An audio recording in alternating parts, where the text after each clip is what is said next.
महिला जैसे ही जागी उसने एक भयानक बात का पता लगाया। वह खुद को एक अंधेरे सूरज की रोशनी से वंचित लोहे के डिब्बे में कैद पाती है। उसके बगल में एक लोहे का कटोरा रखा है, मानो किसी ने उसे पालतू जानवर की तरह बंदी बना रखा हो। ये देखकर महिला ने जल्दी से अपने बंधन को अपने मुंह से काट कर खोला, लेकिन जैसे ही वह मुश्किल से आजाद हुई, पास से अलार्म की आवाज आने लगी। तुरंत एक छोटी सी खिड़की अपने आप खुल गई। शियाओ मई ने छेद से बाहर देखा और पाया कि वह विशाल समुद्र के किनारे है। चारों ओर ऐसे ही कई लोहे के बॉक्स थे। तभी शियाओ मई को डर के साथ एहसास हुआ। उसे एक नए प्रकार की जेल में बंद कर दिया गया था। दरअसल दूर 2052 में अपराध दर में लगातार वृद्धि के कारण सामान्य जेलें इतने सारे कैदियों को रखने में असमर्थ थी।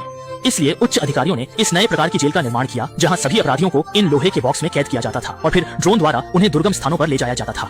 हालांकि इससे सामान्य जेलों का दबाव कम हुआ, लेकिन बॉक्स में बंद शियाओ मई को बहुत कष्ट झेलना पड़ा। दीवार पर लगे स्क्रीन से उसे पता चला कि उसे 7 साल की सजा इस बॉक्स में बितानी होगी। इस दौरान कोई पैरोल नहीं होगा और उसका भोजन पूरी तरह से खाना पहुंचाने वालों पर निर्भर करेगा।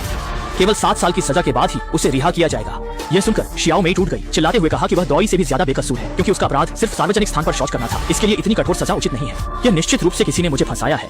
वह रोते हुए कहती है कि उस पर झूठा आरोप लगाया गया है। हालांकि चाहे वह कितना भी बचाव करे, इस विशाल समुद्र पर कोई भी उसकी बात नहीं सुन सकता। उसके साथ सिर्फ एक ठंडा जेल सिस्टम है। इतना ही नहीं, उसके खाने पीने और शौच की भी समस्या थी। शियाओ मई ने हाथ बाहर निकालकर भोजन मांगने की कोशिश की, लेकिन यह व्यर्थ था, क्योंकि यहाँ केवल निर्धारित समय पर ही खाना पहुंचाने वाले भोजन लाते थे। बिना कुछ किए बैठे रहने के बजाय शियाओ मई ने भागने की कोशिश की, लेकिन ऊपर के लोहे के शंकु बिजली से भरे थे। स्पष्ट रूप से ऊपर से निकलना असंभव था। हार न मानते हुए शियाओ मई ने बगल से निकलने की कोशिश की, लेकिन वहाँ भी बिजली का झटका था। लेकिन शियाओ मई को यह नहीं पता था कि उसके हर एक हाव भाव और हरकतें ऊपर लगे कैमरों द्वारा पूरी तरह से निगरानी की जा रही थी। जब उसने बॉक्स को तोड़ने की कोशिश की, तो अगले ही पल कान फाड़ देने वाला अलार्म बज उठा और ऊपर के लोहे के शंकु नीचे आने लगे। ये देखकर शियाओ मई बहुत डर गई और घबराहट में छेद से चिल्लाकर मदद मांगने लगी। हालांकि विशाल समुद्र के बीच उसकी मदद की पुकार बहुत छोटी लग रही थी। जैसे जैसे लोहे के शंकु करीब आ रहे थे, शियाओ मई ने छिप जाने के लिए खुद को तैयार कर लिया, लेकिन अचानक शंकु रुक गए। दरअसल यह सिस्टम की चेतावनी थी। अगर शियाओ मई फिर से भागने की कोशिश करेगी, तो सिस्टम उसे पूरी तरह से खत्म कर देगा। इस घटना के बाद शियाओ मई ने फिर कभी कोई जोखिम उठाने की हिम्मत नहीं की। लेकिन अगले कुछ दिनों में उसने खाना पहुंचाने वाले को भी नहीं देखा। भूख और प्यास से व्याकुल वो अपने कटोरे में ऊपर से गिरने वाले बारिश के पानी को इकट्ठा करने लगी। इस तरह कुछ दिन बिताने के बाद एक दिन एक खाना पहुंचाने वाला आया, लेकिन उसने सिर्फ शियाओ मई के कटोरे में थोड़ा पानी डाला और उसे एक छोटा सा ऑट मील का पैकेट दिया। बताया कि यह उसका 1 हफ्ते का राशन है, इसे बहुत बचाकर खाना। यह खाना पहुंचाने वाले की मनमानी नहीं थी, क्योंकि उच्च अधिकारियों ने हर हफ्ते इतना ही खाना देने का आदेश दिया था। कमजोर शियाओ मई ने उसे अपनी बेगुनाही के बारे में बताया, लेकिन महिला ने कहा कि वह सिर्फ खाना पहुंचाने वाली है, कैदी दोषी है या नहीं ये उसके हाथ में नहीं है। वह जो कर सकती है वह है शियाओ मई की बेगुनाही की बात ऊपर तक पहुंचाने की पूरी कोशिश करना। खिड़की के फिर से बंद होने के बाद शियाओ मई को कई दिनों तक कोई अच्छी खबर नहीं मिली। वह जानती थी कि एक खाना पहुंचाने वाला कुछ नहीं बदल सकता। ये सोचकर कि उसे अभी भी 7 साल कैद रहना है, वह और बर्दाश्त नहीं कर सकी और एक रस्सी उठाकर खुद को खत्म करने का फैसला किया। लेकिन अपने घर के बारे में सोचकर, जहाँ उसके 80 वर्ष से अधिक उम्र के माता पिता उसके लौटने का इंतजार कर रहे थे, वह इस तरह मरने का साहस नहीं जुटा पाई। पल भर में 1 हफ्ता बीत गया। उस दिन सोती हुई शियाओ मई को खाना पहुंचाने वाले ने जगाया। इस बार खाना एक अखबार में लिपटा हुआ था। शियाओ मई को लगा कि शायद उसकी बेगुनाही साबित हो गई है, इसलिए उसने जल्दी से ओटमील को कटोरे में डाल दिया। उसके बाद फिर सावधानी से अखबार लेकर खिड़की पर जाकर देखे, लेकिन उसमें लिखी बात ने उनकी खुशी को बेकार कर दिया। उसमें लिखा था कि शियाओ मई के क्षेत्र में सुनामी आने वाली है और ड्रोन उसे किसी अन्य स्थान पर स्थानांतरित करेगा। इस बार शियाओ मई को एक जंगल में स्थानांतरित किया गया और भोजन पहुंचाने वाला भी बदल गया। जब घायल शियाओ मई को देखा, तो भोजन पहुंचाने वाली लिसा के मन में दया उत्पन्न हुई।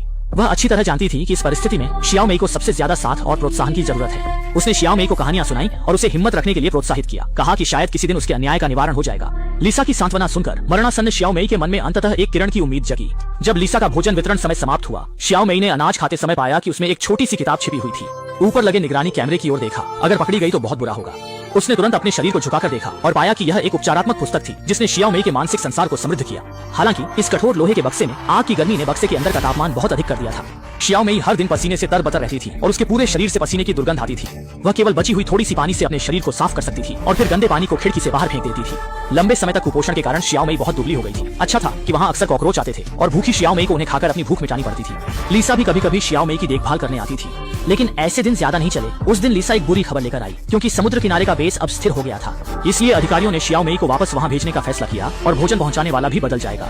अगला भोजन पहुँचाने वाला अच्छा होगा या बुरा, यह अज्ञात था।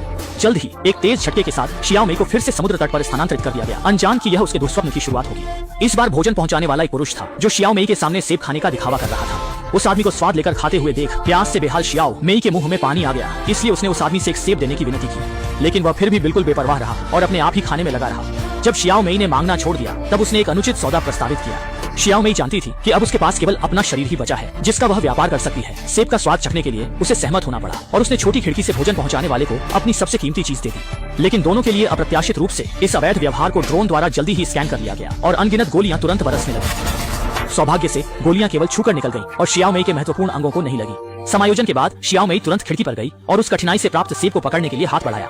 सेब पाते ही उसने अधीरता से उसे मुंह में डाल लिया, लेकिन जैसे ही उसने काटा उसे कुछ अजीब लगा। अंदर पूरा सेब कीड़े से भरा हुआ था। उसने कभी नहीं सोचा था कि वह आदमी इतना निर्दयी होगा और दुर्भाग्यपूर्ण उसे इसे स्वीकार करना ही पड़ा। और अधिक दुखद बात यह थी कि भोजन पहुंचाने वाले के साथ अवैध व्यापार के कारण सिस्टम ने उसे दंडित किया। शियाओ मेई को पूरे 1 सप्ताह तक शोर का यातना सहना पड़ेगा।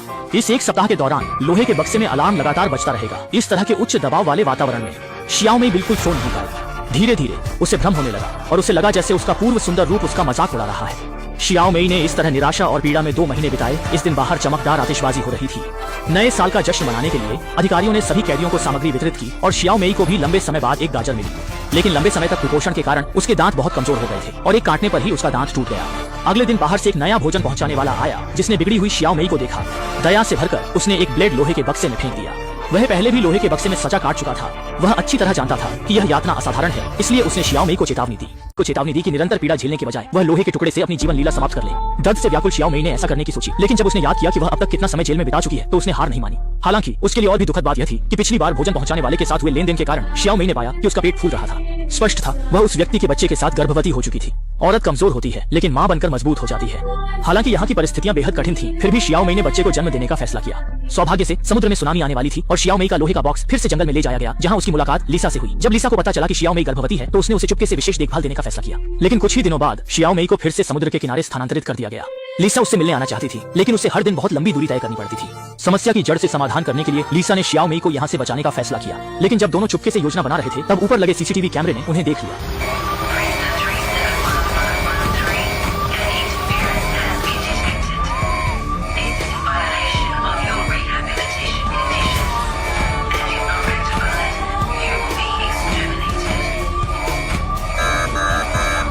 खिड़की बंद होने के बाद ही अलार्म बंद हुआ।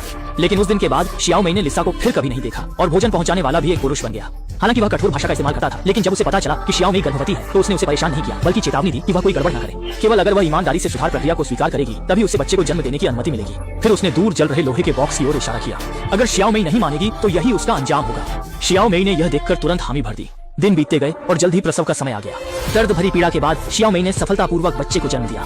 लेकिन वह अभी अपने बच्चे के साथ थोड़ा समय भी नहीं बिता पाई थी कि ऊपर लगे कैमरे ने वहां एक अनजान जीवन का पता लगा लिया।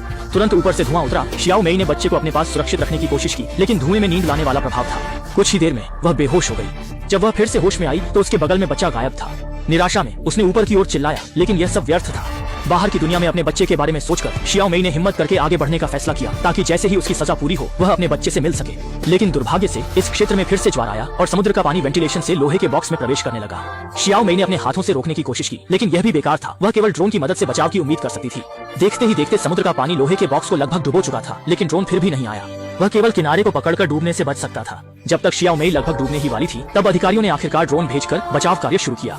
हालांकि स्थानांतरण के दौरान बिजली गिरी और ड्रोन विस्फोट के साथ समुद्र में गिर गया। सुबह जब मौसम स्थिर हुआ तब शियाओ मेई समुद्र तट पर होश में आई। उसके बगल में वही बुरे सपने वाला लोहे का बॉक्स था। हालांकि ये दृश्य भोजन पहुंचाने वालों ने देख लिया। पुनर्जन्म लेने वाली शियाओ मेई को देखकर भोजन पहुंचाने वालों ने आंख मूंदकर अनदेखा करने का फैसला किया और इसी के साथ फिल्म का अंत हो गया।